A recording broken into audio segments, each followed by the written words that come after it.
उसमें कौन कौन से हैं। तो पहला हम लोग को ये याद रखना है, कि एपी की पहचान, एपी को हम लोग पहचानेंगे कैसे, एपी को पहचानेंगे कैसे। तो कहता है कि जब पदों के बीच का अंतर समान रहता है, जब दो लगातार पदों के बीच का अंतर अगर समान रहता है तो हम लोग कहेंगे कि वो एपी में है। अगर पूछे एपी में है कि नहीं, तो पहले क्या कीजिए, उस पैटर्न को दो लगातार पदों के बीच अंतर करके घटा करके देख लीजिए उसका सब में समान अंतर आ रहा है कि नहीं। अगर आएगा तो एपी में है, बात समझ गया। और अगर बराबर नहीं आ रहा तो एपी में नहीं है, एपी में नहीं होगा, ठीक है ना। और अगर पूछ दे, ठीक है ना, कि सारवंतर कैसे निकलेगा, सारवंतर तो दो लगातार टर्म के बीच, दो लगातार टर्मों के बीच में अंतर करके घटा करके और हम लोग उसका सारवंतर, जिसको हम लोग शॉर्ट में डी कहते हैं, उसको निकालते हैं। बात समझ में आ गया। अगर ठीक है ना, अगर एनवा पद पूछ दे, कोई भी जनरल, देखिए एनवा पद निकालने का जनरल फार्मूला है। एनवा पद निकालने के लिए बोले तो ए एन बराबर फार्मूला था a plus n minus 1 into D होता है। कहने का मतलब है कि जो अगर एनवा बोला है तो a प्लस n से एक कम गुने डी। अगर आपसे 10वां पद बोलता है, कौन बोलता है कि ये 10वां पद निकालना है तो a प्लस क्या होता है 9d। 10 बोला है तो एक कम हुआ, एक कम। बात समझ रहा है। तो चलिए इसी आधार पर हम लोग आगे सवाल देखते हैं, ठीक है ना, कि कोई सवाल पर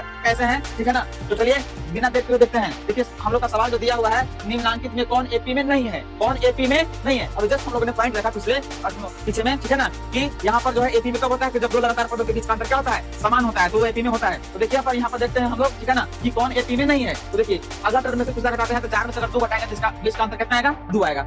उसी प्रकार से अगर 2 ये लगातार टर्म है, 6 में से 4 भी हटाएंगे तो कितना आएगा, 2। यहाँ जो है दोनों बराबर आया है, दोनों समान अंतर आया है, इसलिए एपी में है। लेकिन हमसे पूछा कॉमन नहीं है, एपी में होगा क्योंकि दोनों समान आ गया है। नेक्स्ट ऑप्शन को हम लोग देखते हैं। तो 2 लगातार टर्म में से, तो 9 में से 1 घटाएंगे तो कितना आएगा, 8 आएगा। उसी प्रकार से 2 लगातार में से 17 में से 9 घटाएंगे तो कितना आएगा, 8 आएगा। यहाँ भी दोनों जो है समान अंतर आ रहा है, इसलिए क्या है, एपी में है, एपी में है। लेकिन हमसे पूछा क्या है, एपी में नहीं है। अगला हम लोग चेक करते हैं, तो 4 में से 1 घटाते हैं, 4 में से 1 घटाएंगे तो कितना आएगा, 3 आएगा। और फिर अगला देखते हैं, 9 में से 4 घटाएंगे तो कितना आएगा, 5 आएगा। यहाँ देखिए समान अंतर नहीं आ रहा है, 1 3 आ रहा है, 1 5 रहा है, ये समान अंतर नहीं है। तो दो लगातार टर्मों के बीच में समान अंतर अगर नहीं आता है तो एपी में नहीं होता है। इसका राइट आंसर कौन हो जाएगा, सी हो जाएगा। बात समझ रहा है। चलिए नेक्स्ट देखते हैं, ठीक है ना। तो नेक्स्ट बोलता है कि 1 4 ठीक ना 7 10 के 28वें पद का मान क्या है, ठीक है ना। ये क्वेश्चन दिया है कि 1 4 7 10 के 28वें पद का मान क्या है। देखिए अगर इसका 28वां पद निकालना है, क्या निकालना है, 28वां पद निकालना है। 28वां पद निकालना है तो सबसे पहले क्या करना क्या होगा, तो हम लोग को ए फाइंड करना होगा, ए फाइंड करना होगा। जो कोई भी पैटर्न दिया रहता है उससे पहला वाला ए होता है, पहला वाला क्या होता है, ए होता है। और 2 लगातार टर्मों के बीच कहीं से भी 2 लगातार टर्म ले लीजिए,